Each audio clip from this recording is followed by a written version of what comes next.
Okay, तो chapter number 3 हम start करेंगे जो कि डिफरेंशिएशन से मुतालिक है।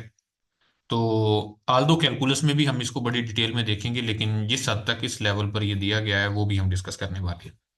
तो सबसे पहले यहाँ पर इसके बारे में बताया गया कि डेरिवेटिव जो है इस पर सबसे ज़्यादा जो काम है वो आइजैक न्यूटन और विलियम गॉटफ्रेड लिबनिज ने किया था। तो इनकी बड़ी डिबेट चलती रही थी आपस में, एक पूरी बैटल है कि काफ़ी लोग ये कहते थे कि आइजैक न्यूटन का काम था, लिबनिज ने चोरी कर लिया।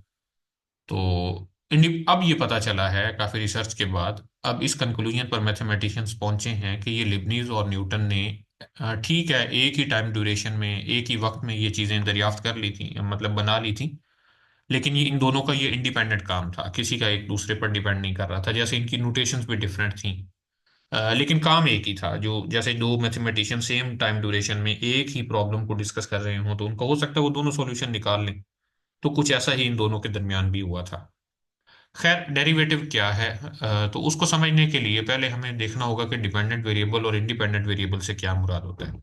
अगर एक फंक्शन को इस तरह से लिखा जाए कि y is equal to f of x, इसका मतलब यह है कि y डिपेंड कर रहा है x पर। अगर हम ये लिखें कि y is equal to 3x+4, इसका मतलब है जैसे ही हम x को चेंज करें, यानी फंक्शन ऑफ एक्स है ना, तो डोमेन वाला जो वेरिएबल है उसको इंडिपेंडेंट वेरिएबल कहते हैं। और इसकी वजह ये भी है कि y इक्वल 3x+4 है, तो इसका मतलब जैसे ही x चेंज होगा वैसे ही y की वैल्यू भी चेंज हो जाएगी। तो इसका मतलब जो y है वो डिपेंड कर रहा है x पर।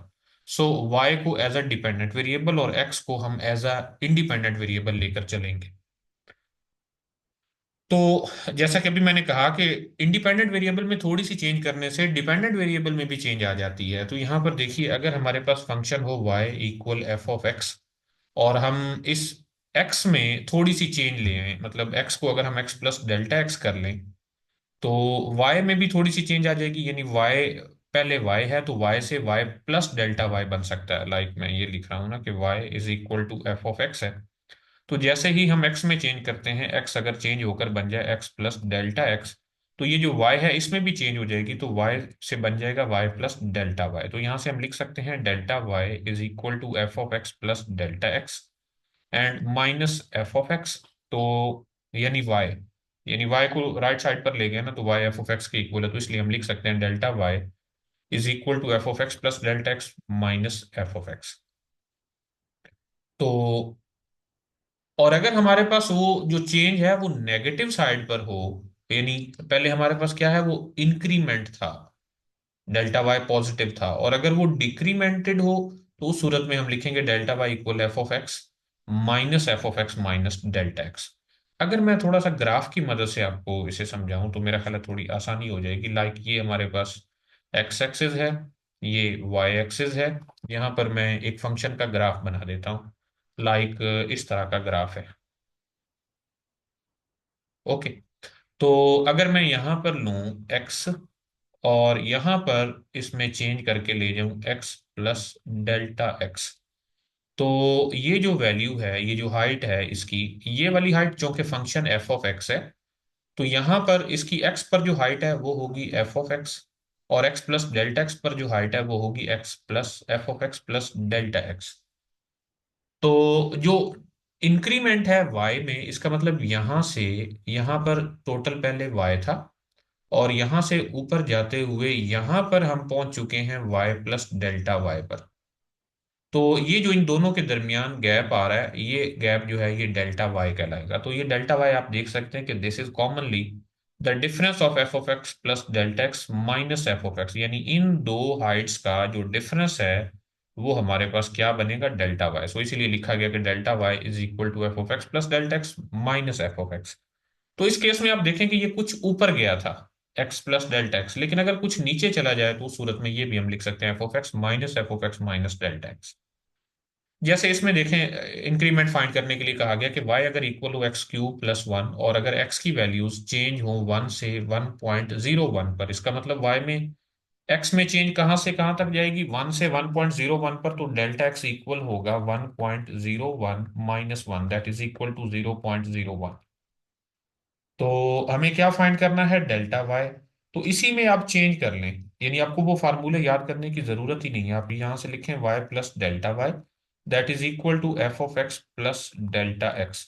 तो इसमें इनकी वैल्यू पुट करते चले जाएं, तो ये बन जाएगा वाई वाई किसके इक्वल है, एफ ऑफ एक्स के इक्वल है। तो एफ ऑफ एक्स क्या है, एक्स क्यूब प्लस वन, तो एक्स क्यूब प्लस वन में, या हम इसे लिख लेते हैं f of x is equal to plus delta y is equal to f of x plus delta x. तो यहां से डेल्टा वाई फाइंड किया जा सकता है f of x plus delta x minus F of x. तो इसमें इनकी वैल्यूज पुट कर देंगे तो यहां से हमें डेल्टा एक्स मिल जाएगा, सॉरी डेल्टा वाई मिल जाएगा। इसी तरह यहाँ डिक्रीमेंट के लिए भी एक एग्जांपल होगी, ये देखें, ये जैसे डिक्रीमेंट का बताया गया कि डिक्रीमेंटेड फ्रॉम 2 टू 1.98। तो अब जो हमारा डेल्टा एक्स है वो अल्टीमेटली वो नेगेटिव में जा सकता है, लेकिन यहाँ इन्होंने एक और तरह से डेल्टा एक्स को पॉजिटिव ही लेकर चले। लाइक अगर हम ऐसा ना करें, जैसे y इक्वल दिया गया है एफ ऑफ एक्स और एफ ऑफ एक्स इक्वल है ई पावर एक्स, अगर हम इसमें चेंज करें दोनों साइडों पे तो y plus delta Y equal होगा F of x plus delta X. मेरी जो वीडियोस मौजूद है उनमें भी आप इसका एक आध क्वेश्चन एक्सरसाइज से देख सकते हैं। तो यहाँ डेल्टा वाई इक्वल है f of x plus delta x and minus y जो कि एफ ऑफ एक्स के इक्वल है। तो यहाँ x क्या है हमारे पास, डिक्रीमेंटेड फ्रॉम 2 to 1.98, तो जो हमारा x है वो है 2, और ये 1.98 है, हम इसको ले लेते हैं x प्लस डेल्टा एक्स, यानी चेंज होने के बाद वो 1.98 अगर हम ले लें तो डेल्टा एक्स इक्वल होगा 1.98 माइनस टू, यानी x की वैल्यू 2। तो डेल्टा एक्स इक्वल होगा -0.02। तो हम ये डेल्टा एक्स लेकर भी चल सकते हैं। तो डेल्टा वाई इक्वल होगा F of x plus delta x, यानी एफ ऑफ एक्स, एक्स कितना है 2 है, डेल्टा एक्स कितना है -0.02 है, और माइनस एफ ऑफ एक्स जो कि 2 के इक्वल है। तो डेल्टा वाई इक्वल होगा एफ ऑफ 2 माइनस, यानी ये बन जाएगा 1.98 और माइनस एफ ऑफ 2। तो यहां पर इसका आंसर भी हमें मिल जाएगा।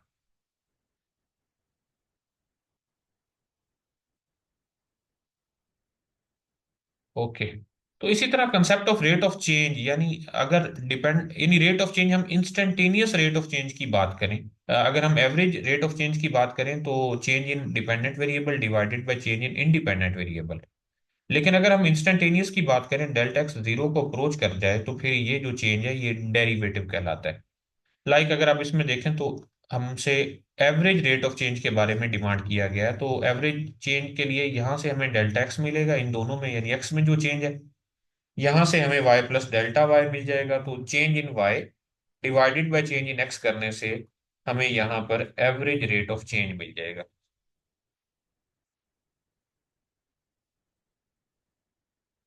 पता करें कौन।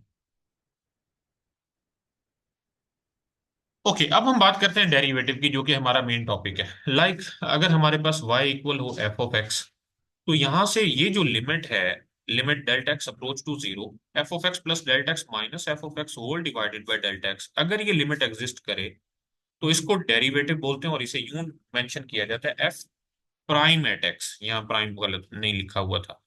तो डेरिवेटिव के लिए मुख्तलिफ नोटेशंस यूज की जाती हैं, एफ प्राइम एट एक्स भी यूज किया जाता है, d y by d x भी यूज करते हैं, d by d x f of x भी यूज करते हैं, वाई प्राइम भी यूज करते हैं, इस तरह की नोटेशन भी यूज की जाती है, डी वाई इस तरह से भी यूज किया जाता है, डी एफ ऑफ एक्स।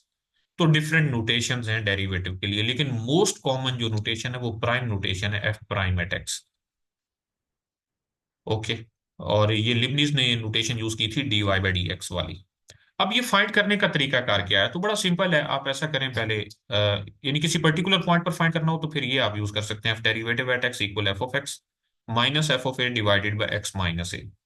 तो फाइंड करने का तरीका कार क्या है, इसे इस एग्जांपल में देखते हैं कि अगर हमारे पास एक फंक्शन है y equal x plus two और हमें उसका डेरिवेटिव फाइंड करना है, तो आल्दो ये एसपीएससी में नहीं आने वाला, क्योंकि अगर डेरिवेटिव फाइंड करने को कहा जाए तो जैसे मर्जी डेरिवेटिव फाइंड करें, it will all up to us. वो डिमांड नहीं करेंगे कि बाय फर्स्ट प्रिंसिपल करें। ये जो मेथड है ये फर्स्ट प्रिंसिपल कहलाता है, एब इनिशियो मेथड कहलाता है, बाय डेफिनेशन भी इसी को बोलते हैं। तो यहाँ पर इसका प्रोसीजर मुकम्मल एक्सप्लेन किया गया कि basically by definition f derivative equal होता है limit delta x approach to zero, f of x plus delta x minus F of x whole divided by delta x.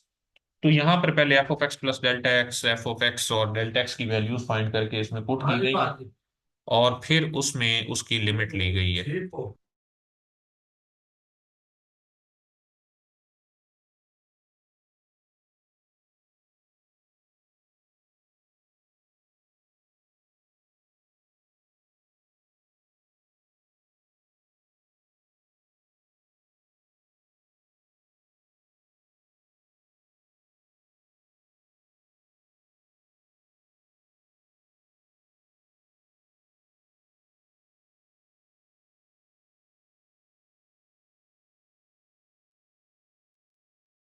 Okay. तो अच्छा, बाय डेफिनेशन अगर हम करें तो एफ प्राइम एट एक्स जो कि इक्वल है d y by d x, तो यहाँ पहले f of x plus delta x, f of x और डेल्टा एक्स की वैल्यूज इंसर्ट की जाए और फिर उसकी लिमिट ली जाए, तो यहाँ से भी डेरिवेटिव मिल सकता है। लेकिन हमारा ये पर्पस नहीं है कि हम इस तरह से डेरिवेटिव फाइंड करें, आप अपनी प्रैक्टिस के लिए इसको देख सकते हैं। तो हम चलते हैं अपने मेन फार्मूलाज पे और उससे आगे चलते हैं फिर। ये यहाँ पर सिर्फ टेक्निक सिखाई गई है कि डेरिवेटिव फाइंड कैसे करना है यूजिंग द डेफिनेशन ओनली, इसके अलावा इसमें और कुछ नहीं है। तो ये है कुछ थ्योरम्स ऑन डिफरेंशिएशन, यानी किसी भी कांस्टेंट का जो डेरिवेटिव है वो हमेशा जीरो होगा, क्योंकि कांस्टेंट का मतलब है उसमें चेंज आनी ही नहीं है, तो डेरिवेटिव का मतलब है तो चेंज। तो जब चेंज ही नहीं है तो इसका मतलब कांस्टेंट का डेरिवेटिव जीरो होगा। इसी तरह जो डेरिवेटिव है वो एक लीनियर ऑपरेटर है, लीनियर फंक्शन है। यानी अगर एक कांस्टेंट टाइम फंक्शन हो और हमें उसका डेरिवेटिव लेना हो तो कांस्टेंट को वहां से बाहर भी लिखा जा सकता है और जस्ट उस फंक्शन का डेरिवेटिव लिया जाएगा। इसी तरह जो सम ऑफ डेरिवेटिव है वो डेरिवेटिव ऑफ सम के इक्वल होता है ये। इसी तरह difference of derivative is derivative of the difference, के दो फंक्शंस ऐड हो रहे हो या सब्ट्रैक्ट हो रहे हो और उसका डेरिवेटिव लेना हो, तो उन दोनों का अलग अलग डेरिवेटिव लेकर भी उनको ऐड या सब्ट्रैक्ट किया जा सकता है। लेकिन मल्टीप्लिकेशन में थोड़ी सी बात मुख्तलिफ है।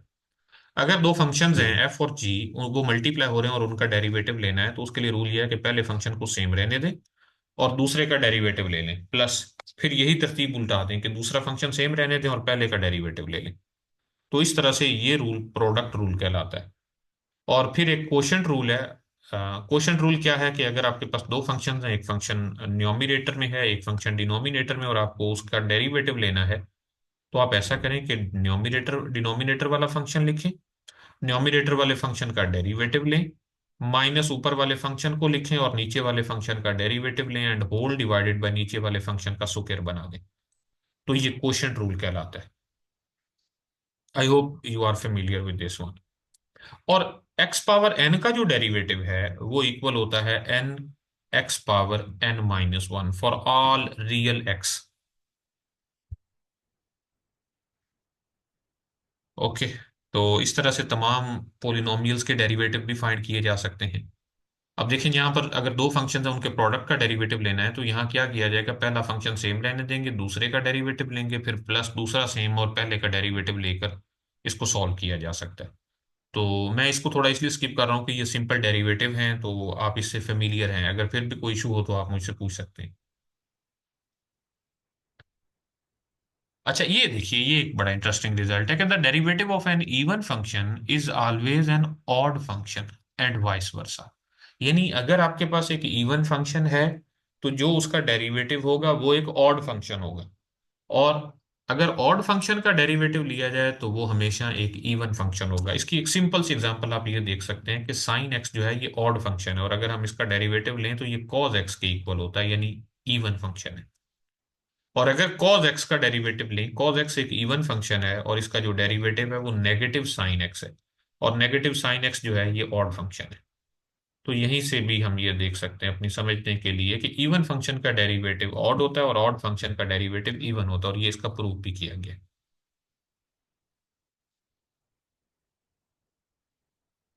अच्छा, अब है next chain rule. Chain rule में क्या है कि हमारे पास फंक्शन है, कंपोजिशन है फंक्शंस की, एफ कंपोजिशन जी, और हमें उसका डेरिवेटिव लेना है। तो क्या करेंगे कि पहले जो बाहर वाला फंक्शन है उसका डेरिवेटिव लें, f derivative at g at x, और फिर जो उसका इंटरनल फंक्शन है जी उसके डेरिवेटिव के साथ उसको मल्टीप्लाई कर दें। तो ये चेन रूल कहलाता है। और अगर हम इस तरह से लिखें कि d y by d x is equal to d y by d u into d u by d x, like y is a function of u. असल में तो हमारे पास फंक्शन इस तरह का है ना कि y is equal to f of g of x, यानी कंपोजिशन है। तो ये जो जी ऑफ एक्स है इसको हम सपोज कर लेते हैं कि ये यू है, u is equal to g of x. तो उस सूरत में y किसके इक्वल होगा, that will be equal to f of u. तो अब ये u जो है ये इन दोनों के दरमियान लिंक है, y और x के दरमियान।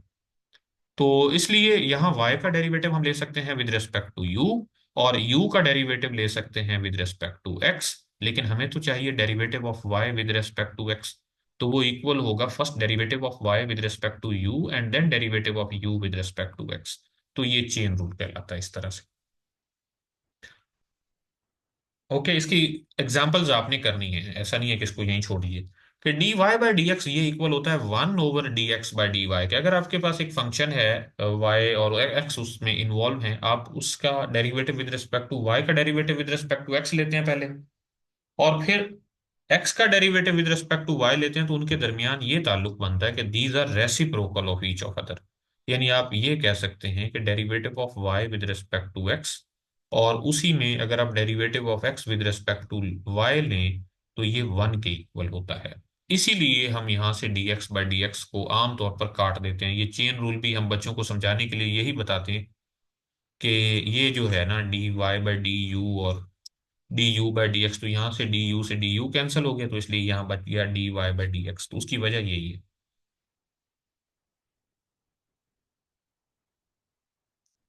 अच्छा, अब ये है कि अगर एक फंक्शन है, फंक्शन की पावर कोई भी रियल नंबर है n, तो अगर हमें उसका डेरिवेटिव लेना हो, तो वो इक्वल होता है n पहले आ जाता है, फंक्शन की पावर n-1 हो जाती है, और फिर जो इंटरनल फंक्शन है उसका डेरिवेटिव ले लिया जाता है। ओके, ये चेन रूल से ही सॉल्व किया जाता है। लाइक अगर आप ये देखें, ये एक फंक्शन है x⁴ - 4x² + 5, और उसकी पावर है 5/2। अगर हमें इसका डेरिवेटिव लेना होगा तो पहले पावर आ जाएगी 5/2। ओके, फिर इसी फंक्शन में से एक, इसकी पावर में से एक माइनस हो जाएगा, और फिर ये जो फंक्शन है उसका डेरिवेटिव ले लिया जाएगा, और इसको सिंप्लीफाई करते हुए आंसर बताया जा सकता है। अच्छा, अब ये नेक्स्ट है इम्प्लीसिट फंक्शंस का डेरिवेटिव। इम्प्लीसिट फंक्शन हम चैप्टर नंबर 2 में देख चुके हैं कि फंक्शन अगर इस तरह से डिफाइंड हो कि उसमें एक्स और वाई दोनों मिक्स हों, यानी ये पता ही ना चले कि आपका डिपेंडेंट वेरिएबल कौन सा और इंडिपेंडेंट वेरिएबल कौन सा है। अगर आप इसको ही देखें, x² + y² + 2f y + c that is equal to 0, तो ये एक सर्कल की इक्वेशन होती है। अच्छा, अब इसमें हमें तो नहीं मालूम क्या डिपेंडेंट वेरिएबल y है और इंडिपेंडेंट वेरिएबल x है, इसमें से किसी को भी एक को डिपेंडेंट और एक को इंडिपेंडेंट कहा जा सकता है। तो जब इम्प्लीसिट फंक्शन हो तो उसके डेरिवेटिव फाइंड करने के लिए आप दोनों साइडों पर, इक्वेशन के दोनों साइडों पर डेरिवेटिव ले लें। डेरिवेटिव चाहे विद रिस्पेक्ट टू एक्स लें, चाहे विद रिस्पेक्ट टू वाई लें, लेकिन अमूमी तौर पर हम एक्स को एज एन इंडिपेंडेंट वेरिएबल लेकर चल रहे होते हैं।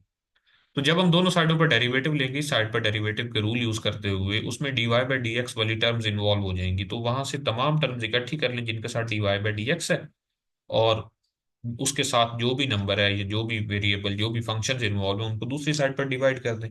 तो इस तरह से इम्प्लीसिट फंक्शंस के डेरिवेटिव फाइंड किए जा सकते हैं। अब नेक्स्ट है कुछ फार्मूले, इनका एक टेबल है, वो मैं आपके साथ शेयर कर दूंगा, तो जस्ट आपको टेबल याद कर लेना काफी। अगर प्रूफ की डिटेल में जाना चाहें तो ये आप देख सकते हैं। साइन एक्स का डेरिवेटिव कॉज एक्स होता है, कॉज एक्स का डेरिवेटिव माइनस साइन एक्स होता है, टेन एक्स का डेरिवेटिव सीकेंट स्क्वायर एक्स होता है, कॉट एक्स का derivative minus cosecant square x होता है, सीकेंट एक्स का derivative secant x tangent x होता है, और कोसीकेंट एक्स का derivative minus cosecant x cot x होता है। तो ये कुछ फार्मूले हैं, ये आपको जबानी याद होने चाहिए। अच्छा, नेक्स्ट है इनवर्स ट्रिग्नोमेट्रिक फंक्शंस, यानी sine inverse x, cos inverse x, tan inverse, secant inverse, cos, cot inverse, cosecant inverse.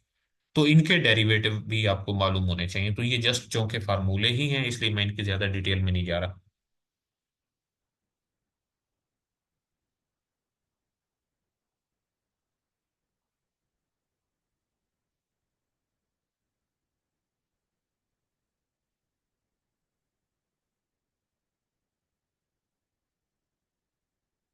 अच्छा, नेक्स्ट है एक्सपोनेंशियल एंड लॉगरिथमिक फंक्शंस। तो ये भी उसी तरह से दो फार्मूले हैं। ई पावर एक्स का डेरिवेटिव ई पावर एक्स होता है, लेकिन अगर ई पावर एक्स की बजाय कोई और फंक्शन हो, लाइक ए पावर एक्स हो, तो उसका डेरिवेटिव किसके इक्वल होगा? That will be equal to a power x natural log of a. Okay, और नेचुरल लॉग ऑफ एक्स का डेरिवेटिव होता है 1/x। ये derivative of natural log of x is equal to 1/x। लेकिन अगर natural log of x की बजाय log x to base a हो, तो ये इक्वल होता है 1/x, और एक्स के साथ ही मल्टीप्लाई होता है नेचुरल लॉग ऑफ ए।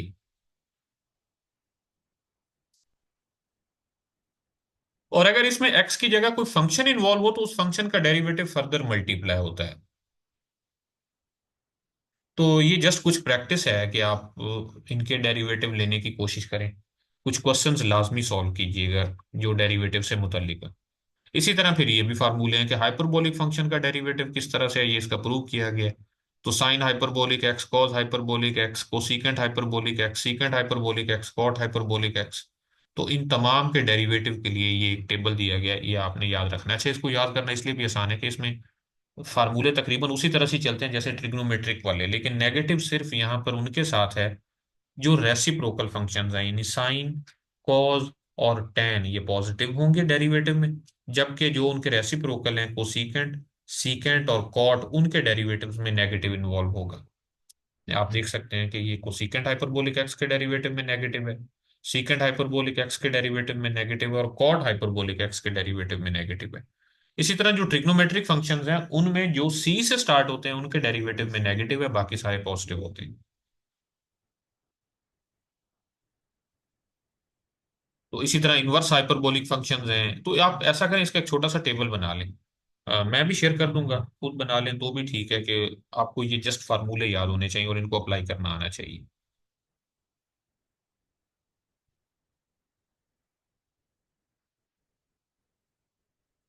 ये मैपल से रिलेटेड है, तो मैं आपसे वादा कर चुका हूँ कि इसकी हम एक सेपरेट वीडियो बना देंगे, तो उसमें देख लेंगे ये सारी चीजें। अच्छा, नेक्स्ट है higher order derivatives and their applications.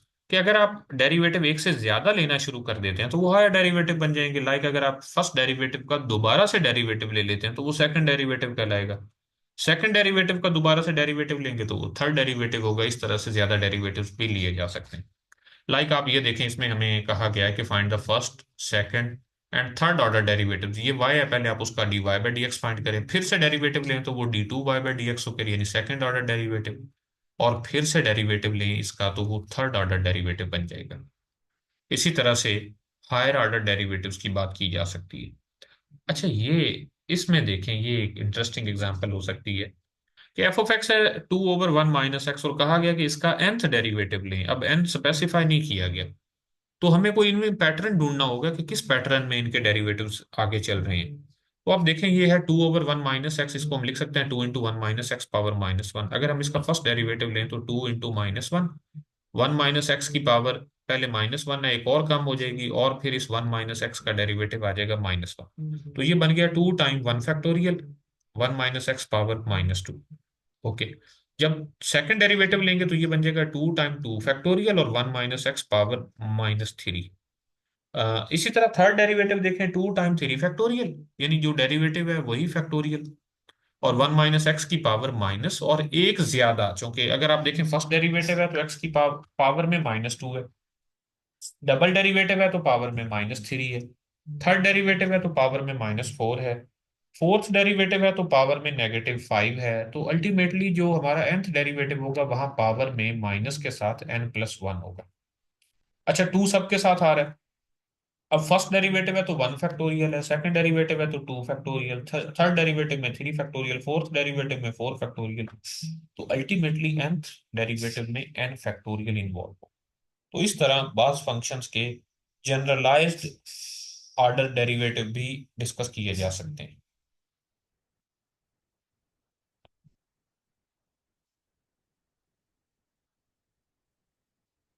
तो यहाँ कुछ और प्रैक्टिस प्रॉब्लम्स हैं, ये आपने देखने। लॉगरिथमिक फंक्शन है, जैसे इसका थर्ड ऑर्डर डेरिवेटिव पूछा गया, तो log x² to base b है, तो चूंकि बेस नेचुरल लॉग ई नहीं है, इसलिए वो दूसरा फार्मूला लगेगा, ये वाला।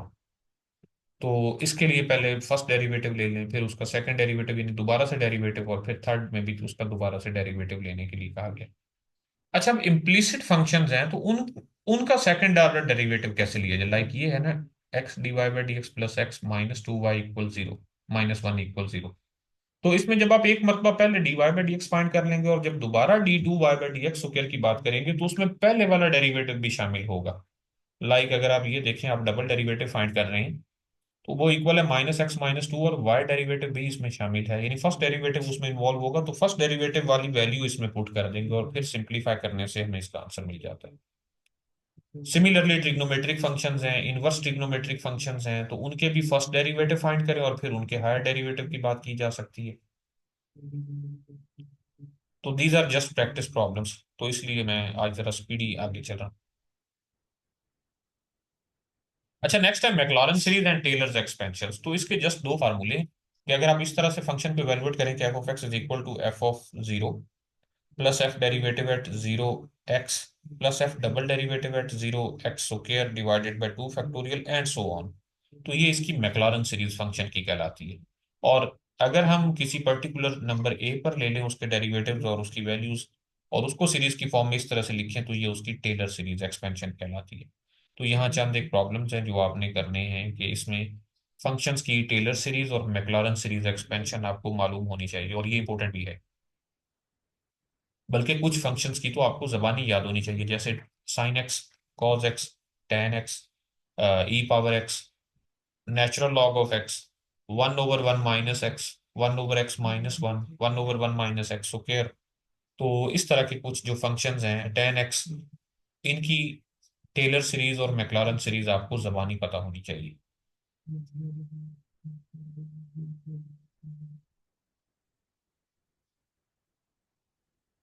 ओके जी। तो आज मैं इस मीटिंग को यहीं खत्म करता हूँ। नेक्स्ट की मीटिंग में हम ये देखेंगे कि एप्लीकेशंस ऑफ डेरिवेटिव्स, यानी increasing, decreasing, maximum, minimum, absolute maximum, absolute minimum, tangent, normal, यानी एप्लीकेशंस क्या हैं डेरिवेटिव्स की, कहाँ पर ये यूज होते हैं। जी, आपका कोई क्वेश्चन है तो आप डिस्कस कर सकते हैं अभी।